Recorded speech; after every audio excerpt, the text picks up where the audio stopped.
Here is a technology 500 years old that quietly made the modern world possible. Not the printing press, not gunpowder, not the steam engine. Something far duller and arguably more powerful than all of them. A way of writing down numbers. It is called double entry bookkeeping, and almost everything about money still runs on it. Before it, keeping accounts was a mess.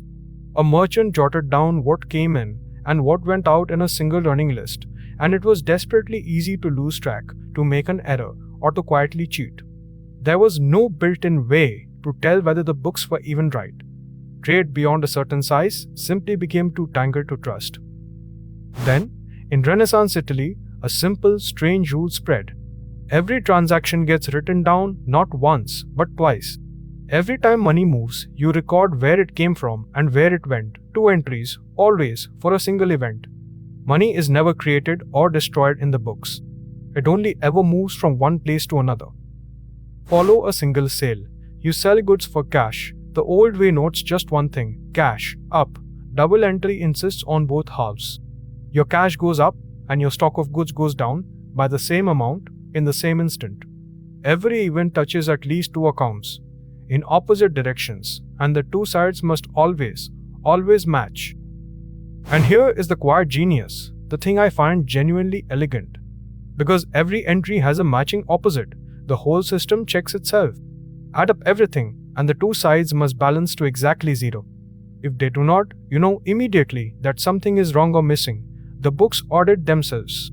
Error and fraud have far fewer places to hide. This sounds like mere tidiness. It was revolutionary. For the first time, a business could be measured, its profit, its debts, its true worth, reliably by anyone. And that reliability is what let strangers invest in ventures they would never see, let banks lend with confidence, let companies grow beyond a single trusted family.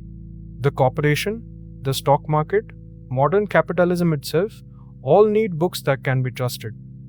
Sit with the reach of it. Every company on earth, every bank, every government budget still keeps its accounts this exact way, debits on one side, credits on the other, forced to balance.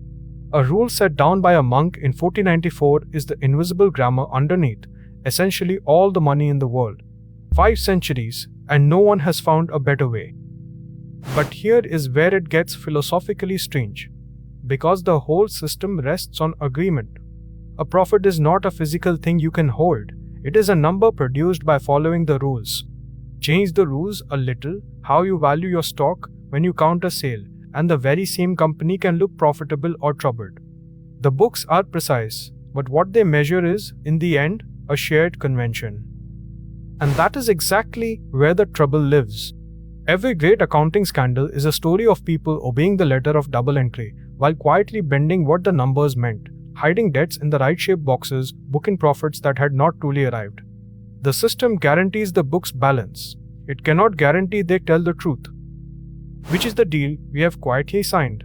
We run the entire economy on a beautiful, self-checking, 500-year-old method and on a collective agreement to treat its numbers as real. The balance always holds. The meaning is a promise we all keep together. So the next time you see a company's value or a nation's budget, remember what you are really looking at. Not a fact of nature, but the output of a Renaissance rule applied billions of times a day that works only because everyone agrees to play by it. Capitalism runs on a 500-year-old accounting trick. It holds the modern world together, and it holds only as long as we all agree to treat the numbers as real.